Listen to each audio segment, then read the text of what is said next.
Hello. हाँ प्रणाम गुरु जी। प्रणाम प्रणाम। बोलिए बोलिए। आपका हम 1 साल से सुन रहे हैं सत्संग। अरे वाह, बहुत अच्छे बहुत अच्छे। लेकिन हमारा इच्छा कि आपसे एक बार बात करने की है, इसलिए फोन आपको किए। एक चीज तो हमको वो हो गया कि बिना भाग्य के परमात्मा से प्राप्ति नहीं हो सकता किसी को।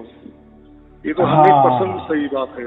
क्योंकि हजारों लाखों करोड़ों वीडियो है यूट्यूब में, और आपका वीडियो अचानक किसी के पास आ जाना, उसके बाद उसको देख के वो समझ जाना, ये भाग्य से ही होगा। बराबर। ये अगर वो ऐसा भाग्य की बात नहीं होती तो फिर लोग कुछ भी कर्म यानी बुरे कर्म करते और किसी गुरुजी के पांव दबाते, गुरुजी कुछ तो भी दे दो मंत्र तंत्र, और परमात्मा प्राप्त हो जाता। फिर हाँ ऐसा क्योंकि यूट्यूब में करोड़ों है यूट्यूब में। हाँ, और आपका ही उसी को मिलेगा जिसके पर भाग्य परमात्मा मेहरबान है। हाँ बराबर है। क्योंकि परमात्मा चाहता है कि हाँ इसको ये चीज होना चाहिए तभी उसको मिलेगा। सबको नहीं मिलेगा ये चीज। और उसको विश्वास तभी होगा जब उसको वो रहेगा, होने वाला रहेगा उसको। बराबर एकदम बात। पहले से भी कुछ उसको ज्ञान कुछ रहेगा तभी उसको आपके सार शब्द का ज्ञान होगा। नहीं ऐसे एक नॉर्मल आदमी नहीं जानेगा सार शब्द क्या होता है, वो तो उसको बाईपास कर देगा। हाँ बात बराबर है। क्योंकि उनके ओर से भी परमात्मा की ओर से होता है ना कि हमारी ओर से। और बाकी जो भी गुरु लोग हैं वो उनकी ओर से करने की प्रयत्न करते, फिर उनकी ओर से होता है ना प्राप्त, लेकिन वो परमात्मा नहीं होता। लेकिन लोगों को ऐसे वो समझा देते कि हाँ जो भी आपको कुछ प्राप्त हो ना वो परमात्मा ही समझ लो। ऐसा क्योंकि असल में परमात्मा उनको ही मालूम नहीं ना, ये बात है। हाँ कोई रास्ता भी नहीं था उनके पास। हाँ तो ये थोड़ी अलग चीज है। और ये भी परमात्मा ने ऐसा समझो विषम में खुला कर दिए ना, तब ये लोगों को अभी प्राप्त हो रहा है। हाँ लेकिन प्राप्त हो रहा है, लेकिन प्राप्त उन्हीं लोग को हो रहा है जो इनसे जुड़े हुए हैं पहले से। हाँ बात बराबर है ना। अभी मुझे तो क्या मालूम आपने क्या किया क्या नहीं, लेकिन जैसा एक सूरज ऊपर होता है ना, वो तो हमारे लाखों कोटि पीढ़ियां देख उसको मालूम है ना हम कौन है क्या किए क्या क्या नहीं किए। बराबर वैसा ही परमात्मा को हमारे बारे में सब कुछ मालूम है। फिर किसको प्राप्त होना नहीं होना वो बराबर ही करता है। बिना उनका इच्छा से प्राप्त हो ही नहीं होता। असंभव चीज है। और हम बोलते भी है ना और कहते भी है और पोथी पुराणों से सुनते भी है ना कि परमात्मा की ऐसे तो एक पत्ता भी नहीं हिलता ना। ये तो हम बोलते हैं कि परमात्मा की मर्जी से वृक्ष का एक पत्ता भी नहीं हिलता, ऐसा तो हम सुनते आए। लेकिन अभी हमको मालूम करा कि सचमुच उसकी अगर इच्छा है उसकी तभी वो प्राप्त होता है, उसके मर्जी से ही वो प्राप्त होता है, ना कि हमारी मर्जी से। हाँ ना हमारी मर्जी से नहीं होता है। क्योंकि हम लोग इतना ऋणी हो जाते हैं हर चीज का। अब सूर्य का रोशनी ले रहे हैं, सूर्य का हम लोग ऋणी हो गए, हवा का ऋणी हो गए। तो ये सब कर्म बंधन जब तक कम नहीं होगा तब तक ये सब होगा ही नहीं। एकदम अनाज खा रहे हैं उसका ऋणी हम लोग हो गए। सबके ऋणी है ना, बराबर है। हाँ करोड़ों साल से ऋणी है हम लोग। माँ बाप भाई बहन सबके हैं। तो वो भी नहीं है इसमें। एक ही में महत्वपूर्ण बात ऐसी है कि हमारा जो जन्म है ना, मनुष्य तन, वो स्त्री हो या पुरुष हो, जो भी है ये मानव जो तन है ये चोला है ना, इससे ही परमात्मा की प्राप्ति हो जाती है, बाकी तन में नहीं होती। बराबर। इसी के लिए मानव जन्म दिया है। इसी से ही परमात्मा प्राप्त होता है या परमात्मा हमें प्राप्त करता है, बात एक ही है दोनों में। एक ही है। तो यही इसका महत्व है। नहीं तो आजकल ऐसा समझो कि ब्रह्मा विष्णु शंकर जी ये भी जो देवता है, बड़े देवता है, लेकिन इनको भी अगर परमात्मा की प्राप्ति करनी है तो इनको मानव जन्म धारण करना पड़ता है। मानव जन्म चाहिए, सही बात है। नहीं हम लोग मन का भूख मिटाते हैं, शरीर का भूख मिटाते हैं, लेकिन आत्मा का कभी हम लोग कोशिश नहीं करते कि आत्मा क्या चाह रहा है। और जिसका आत्मा का मतलब भूख जिसको मालूम होगा वही परमात्मा पा सकता है। हाँ कैसा है, लोग बहुत सारे लोग मानते ही नहीं कि हमारे अंदर कोई परमात्मा, जैसे हम तो हमारे शरीर के माँ बाप तो पहचानते हैं, लेकिन और एक शरीर के अंदर भी एक चैतन्यता है, वो चेतन का भी कोई तुम्हें माँ बाप है, ये इसके उपरांत कोई लक्ष्य नहीं देते। बात ये होती है। हाँ, नहीं देते लक्ष्य। और दूसरे को मालूम नहीं, इसलिए उसके बारे में कोई बताता भी नहीं ना। यही भाग्य की काम होता है। या ऐसा समझो जैसे कोई बोलते हैं ना, धर्म की हानि होती है तब परमात्मा प्रकट होता है, ऐसा ही समझो। अभी ये घोर कलयुग आया है, अभी ये 20 चालू हो गया, उसके बाद भी देखो ये 20 बरस कैसे जाने वाले हैं, बहुत खतरनाक जाने वाले। इसके बचने के लिए तो परमात्मा ने उसके बच्चों को उनकी रक्षा के लिए तो ये दे दिए ना सार शब्द, ऐसा उसका मतलब है ना। और वो तो ऐसा हर युग में या ऐसा युग युग में वो अपने बच्चों की ये लेता ही है, उनकी सहायता करता ही है, किसी भी प्रकार से हो। तो इसी प्रकार से हो गए, चलो वो भी जाने दो, लेकिन हमारा नंबर लग गया, उसने हमको उसकी गोद में ले लिए, बस यही हमारा भाग्य है ना। हमारे इतने पीढ़ी गया, उसमें परमात्मा किसी को प्राप्त नहीं, लेकिन हमको हो गया, या परमात्मा हमको प्राप्त कर लिए। यह हमारे लिए बहुत बड़ी घटना है, हमारे परिवार के लिए समझो, हमारे जितने पीढ़ी है उनके लिए। बाकी लोग जानते, वो तो लोग हैं, वो तो 900 करोड़ लोग हैं, वो तो बढ़ते भी कम होते भी, उनसे क्या करना। देखो हम अकेले आए, अकेले जाने वाले हैं, और अकेले का हिसाब होने वाला है ना। बस हमें कर्म बंधन सबका अलग अलग होता है, हर किसी का कर्म बंधन अलग अलग होता है, बराबर। और वो भोगना ही पड़ता है।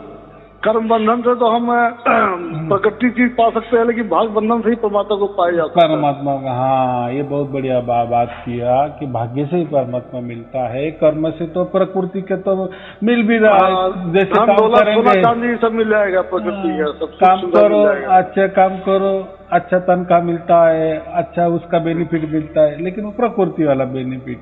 लेकिन अच्छा कर्म से परमात्मा नहीं मिलता, परमात्मा के भाग्य लगता है। और भाग्य की व्याख्या आज तक किसी ने ये नहीं की। कर्म का तो भी कुछ तो भी लोग बोल सकते हैं कि कर्म ऐसा कहे तो अच्छा होता है, ऐसा कर्म किए तो पुण्य मिलता है, यहाँ तक ठीक है, लेकिन भाग्य कैसा बनता है ये किसी को नहीं मालूम।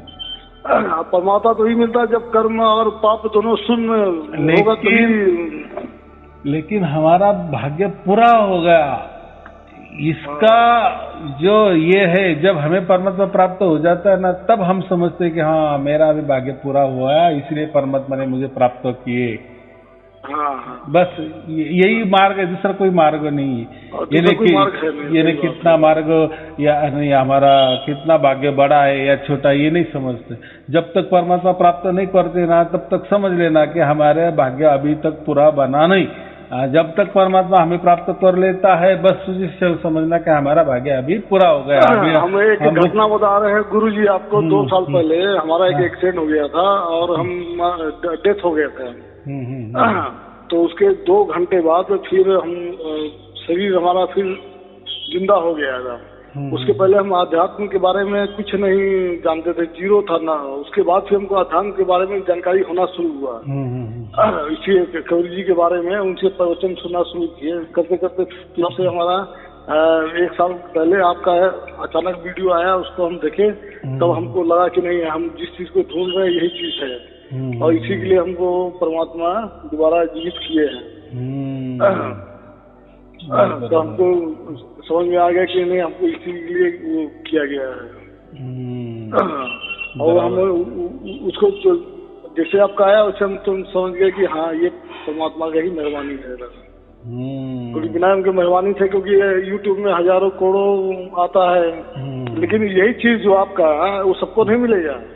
नहीं मिलेगा, और मिलेगा भी, समझ में भी नहीं आएगा सबको। और मिलेगा समझ में भी नहीं आएगा, क्योंकि ये समझने के लिए भी भाग्य चाहिए हर इसके लिए भाई। क्योंकि ये ज्ञान नहीं है। ज्ञान के लिए तो भी पोपट पंछी थोड़ा इधर उधर से देख लिए, कोई पढ़ लिए, कोई सुन लिए तो ज्ञान हो जाता है। लेकिन ये जो ज्ञान है ना परमात्मा प्राप्ति का, ये भैया परमात्मा ने हमें प्राप्त किया ना, ये सार शब्द, ये परम ज्ञान वाला विषय है। जहाँ परम लगता है वह परमात्मा वाली बात होती है। 52 अक्षर से परे होता है परम ज्ञान। हाँ, 52 अक्षर तो ये प्रकृति वाला है और परमात्मा प्रकृति के परे है ना, इसलिए भी इसको परम ज्ञान कहा है। और प्रकृति में ज्ञान होता है, ये जो हमको पोपट पंछी बोलते हैं ना, पंडिताई, पंडित वाले ज्ञान तत्वदर्शी लोग करते हैं ना, तत्वदर्शी संत गुरु जो कोई कहते हैं ना खुद को, वो तत्व का हिसाब करते हैं, विचार करते हैं, हर एक का साक्ष्य का, हर एक का निचोड़ निकालते हैं। लेकिन जो भी है प्रकृति, देखो साखिया भी प्रकृति में बनी है, दोहे भी प्रकृति में बने, श्लोक भी प्रकृति में बने, धर्म ग्रंथ भी प्रकृति में बने, धर्म भी प्रकृति में बने, पंथ भी प्रकृति में बने, गुरु लोग भी प्रकृति के बने हैं, सब प्रकृति के बने हैं। फिर प्रकृति में प्रकृति से प्रकृति प्राप्त होगी ना, प्रकृति से थोड़ी परमात्मा प्राप्त होगा, वो बात अलग है। एक जमीन है तो दूसरा प्राप्त हो ही नहीं सकता, नहीं हो सकता। ये देखो प्रकृति समझो, जब जमीन है तो परमात्मा आसमान है, ये दोनों का मेल कैसा होगा? नहीं होता है ना, नहीं होगा। हाँ, लेकिन उसकी ओर से अगर कोई हो गया तो बात है ना, और वैसा ही हो गया। अब अभी सबको जो प्राप्त हो रहा है वो उसकी ओर से प्राप्त हो रहा है, वो ना कि हमारे नीचे से ओर से, प्रकृति की ओर से। क्योंकि प्रकृति में तो हजारों लाखों फंडे हैं परमात्मा प्राप्ति के, लेकिन वो कुछ काम से नहीं आते हैं और लोग खुद को समझ लेते हैं, या गुरु लोग बता देते हैं कि हाँ हाँ यही परमात्मा, ऐसा ही परमात्मा होता है, बस बस बस बराबर है, बस किसी को बोलो मत कि मैंने क्या प्राप्त किया, तुझे बढ़िया परमात्मा प्राप्त हुआ। तो क्या हो जाता है, वो दूसरे को बोलने भी नहीं देते, बताने भी नहीं देते, और उसको भी, और वो भी बेचारा समझ के चलता है कि हाँ हाँ गुरुजी बोले कि परमात्मा प्राप्त हो गया। जानकारी नहीं है तो क्या करेगा भाई, वही करेगा जो वो लोग बताएंगे। हाँ, अरे भाई परमात्मा है ना, जो सत्य है ना, तो सत्य को क्यों छिपाना। मैं उल्टा तो लोगों को बोलता हूँ, देखो ये आपको जो भी प्राप्त हुआ ना, आप दिल खोल के दूसरों के सत्संग सुनो, जितने भी यूट्यूब चैनल है ना उतना सब अभ्यास करो। उससे क्या होगा, आपको समझ में आएगा कि सचमुच में आपने जो प्राप्त किए है ना, ये कितनी बड़ी महान चीज है, ये समझ में आ जाएगी। अच्छा, एक चीज हम देखें गुरुजी, आपका ये जानने के बाद और दूसरा सत्संग सुनने के बाद सब क्लियर हो जाता है एकदम कि क्या सच्चाई है, क्या वो है।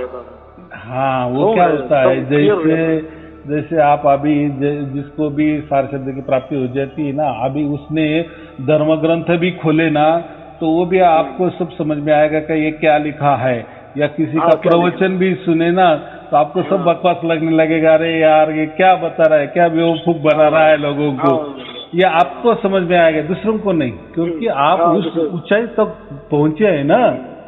देखो आपकी पीएचडी हो गई है तो 10वीं में क्या कोई सिखा रहा है वो तो आपको समझ में आ जाएगा, क्योंकि आपकी पढ़ाई उनके कई गुना ऊपर हो गई है ना। हाँ, अगर वो आपकी पढ़ाई इतनी ऊपर नहीं होती तो फिर आप भी मानते चलते कि हाँ ये जो कुछ बोल रहा है ये बराबर सही होगा। लेकिन अभी आपको तो परमात्मा के गोद में जा बैठे हो, आप परम ज्ञानी हो गए हो, और ये प्रकृति वाले ज्ञानी लोग आपके सामने क्या टिकेंगे, बराबर कि नहीं। और ये परमात्मा के चाहने से पीएचडी कोई कर ही नहीं सकता गुरु जी। हाँ, मैं वही बोल रहा हूँ, जब परमात्मा ही हमको प्राप्त करता है ना, वही हमारी पीएचडी हो जाती है ना। ये प्रकृति वाली पीएचडी की बात नहीं कर रहा हूँ मैं। अच्छा, यहाँ आप जो बोल रहे हैं, हाँ, जब परमात्मा ही हमें प्राप्त करता है ना, क्योंकि यहाँ तक कोई नहीं जा सकता ना, क्योंकि हमारे प्रयास से, हमारे कष्ट से, या हमारे युक्ति प्रयुक्ति से, या हमारे जो भी कई तौर तरीके से परमात्मा नहीं प्राप्त होता। लेकिन वह जब हमें प्राप्त करता है ना, तब हम समझना कि हमारी पीएचडी अभी पूरी हो गई, क्योंकि ऐसा किसी के साथ हो ही नहीं सकता, और कोई विश्वास भी नहीं रखेगा। ऐसा कैसा परमात्मा कैसा क्या हमको प्राप्त करेगा, परमात्मा कैसा हमको प्राप्त करेगा। अरे ये तो चीज है ना, पूरा सागर बूंद होकर हमारे यहाँ आया है, बराबर। सागर, कबीर साहब क्या बोले कि परमात्मा क्या है, वो सागर है, लेकिन हमारे लिए, बच्चों के लिए वो बूंद होकर हमारे साथ खेल रहा है, इतना बड़ा सागर। जब कोई वो दोहा पढ़ते ना कि ऐसा कैसा दोहा लिखा है कि कोई सागर थोड़ी बूंद हो सकता है, बूंद में समा जा सकता है, इतना बड़ा सागर है, बूंद में कैसा क्या समा जाएगा। लेकिन जब किसी को ये सार शब्द की प्राप्ति होती है और वो इतना बड़ा परमात्मा हमारे साथ अंग संग खेलता है या हम उसके अंग संग खेलते हैं, तब हमें पता चलता है कि इतना बड़ा ये जो सागर है वो सचमुच बूंद में उतर आया या हमारे लिए उतर आया। और ये घटना हमारे साथ घट रही है ना, उसके हम साक्षीदार है ना। और हमें इसके लिए कोई किसी की सर्टिफिकेट की कोई जरूरत नहीं ना, हमें तो उतना तो समझ रहा है ना कि परमात्मा हमारे साथ है या नहीं है। और वो कोई जादूगरी नहीं है कि चलो 2 दिन के लिए हुआ या 4 दिन के लिए हुआ या 1 घंटे के लिए हुआ, ये तो हमेशा के लिए निरंतर अखंडित घट रहा है और आगे भी घटने वाला है जब तक हमारी जान है। और जान का उसके बाद भी हम तो जीते जी ही परम धाम का टिकट बुक तो किए हैं यहाँ बैठे ही। बोलो, इतनी बड़ी परमात्मा ने कृपा की है और हमें दूसरी क्या और अलग कृपा दृष्टि हो सकती है परमात्मा की, बराबर। इसलिए मैं कहता हूँ ना कि हम संत बन गए। हाँ, और ये जो लोग है ना, ये गुरु के शिष्य बन रहे हैं, जो गर्दी करते हैं ना, गुरु के सामने जाते हैं, उनके आरती पूजा करते हैं, तो वो क्या ज्यादा से ज्यादा वो क्या प्राप्त करते हैं, वो गुरु को प्राप्त करते हैं जो हमारे जैसा ही है, हड़ा मांस का बना हुआ है। उस गुरु को प्राप्त करने से क्या मिलने वाला? अरे वो भी नश्वर है, तुम भी नश्वर है, वो प्रकृति में रहना है, अमृत प्रकृति। ऐसा प्राप्त करो ना जो अविनाशी है, उसको प्राप्त करो ना जो निरंतर है, अखंडित है, आदि अनादि से चल रहा है, अनंत काल तक चलने वाला है, अनंत है वो, उसको प्राप्त करना। वो उसमें जो मजा है प्राप्त करने में, ये हर मास का शरीर की पूजा करने से इसमें क्या मजा लोगों को? यानी ऐसा समझो कि लोग गुरु का शिष्य बनने में ज्यादा इंटरेस्टेड है, यही फैशन बन गई है। कोई बोलते ना मैं फलाने गुरु का शिष्य हूँ, बोलते मैं उसका मैं ये संस्था में जुड़ा हूँ, मैं उस संस्था में जुड़ा हूँ। जुड़ना अच्छी बात है, किसी गुरु का सत्संग सुनना अच्छी बात है, लेकिन आपके गुरु ने क्या दिए? बस आपको शिष्य ही बनाए, परमात्मा नहीं दिए। उनका भी गलती नहीं है ना, क्योंकि ये चीज आपके द्वारा ही सब किया गया है, मतलब लिखाया गया है। उससे पहले तो किसी को जानकारी था ही नहीं इसके बारे में, तो आखिर वो लोग करेंगे क्या? जितना जानकारी वही करेंगे वो लोग, वही शिक्षा देंगे। हाँ, अभी बात बराबर कही कि हमें मिल गया है, अभी वो उसका साक्षी हम खुद है और उसका जो कुछ भी मिलने वाला है वो हमको ही मिलने वाला है। हम अकेले आए, अकेले जाने वाले, अकेले का हिसाब होने वाला है। दूसरा कुछ भी कोई भी कहे, हमें कोई लेना देना नहीं है। और आप जो बोले गुरु लोगों के पास नहीं है, वो बात बराबर है, लेकिन कोई गुरु ऐसा नहीं कहेगा कि मेरे पास परमात्मा नहीं है, मेरे पास मत आओ। वो अपने पेट पे लात क्यों मारेगा? और ऐसा कोई करेगा? इतना सच्चा चल रहा है, घोर कलयुग में सच्चाई आपको दिखने को नहीं मिलती, बराबर। क्योंकि सच्चा कौन होता है? जिसको सार शब्द प्राप्त होता है ना, वही असल में सच्चा है, क्योंकि उसने सत्य को प्राप्त किए और उसका अधिकारी वो हो गया, सचमुच में अधिकारी बन गया, सत्य का अधिकारी बन गया वो। बाकी सत्य का अधिकारी नहीं, इसलिए वो कुछ भी बोलेंगे, झूठ मूठ भी बोलेंगे, तो उनसे क्या नाराजगी है? उन्होंने सत्य की प्राप्ति नहीं की, लेकिन हमने सत्य की प्राप्ति की है। सत्य का संग कर रहे हैं, सत्संग कर रहे हैं, और उसी से और वो संग भी ऐसा कर रहे हैं, सत्य का संग ऐसा कर रहे हैं कि 24 घंटा कर रहे हैं, निरंतर कर रहे हैं, अखंडित कर रहे हैं, बराबर। इसलिए तो इसको संत क्यों कहा गया है? संत किसको कहते? कि जो सत्य का संग करता है और निरंतर करता है, अखंडित करता है। अभी हम जो कर रहे हैं वही है ना, इसलिए हम संत हो गए। हम कोई गुरु के शिष्य, मेरे शिष्य आप नहीं बने आप संत बने। तो ये बात होती है अलग अलग। तो चलो, कोई चिंता की बात नहीं, हमें परमात्मा प्राप्त हो गया, वही है। ये बहुत बड़ा एक घटना है हमारे लिए। बस परमात्मा ने हमारे ऊपर कृपा दृष्टि कर दी अभी आनंद और उत्सव मनाओ, अभी कुछ बाकी कुछ मत करो, बस अभी राम हमारा जाप करे, हम बैठे विश्राम, अभी विश्राम ही करना है और वो आनंद में रहना है, परम आनंद में। चलो ठीक है, शुभ आशीर्वाद। हाँ, शुभ आशीर्वाद। सत साहिब जी, सत साहिब जी, सत साहिब जी।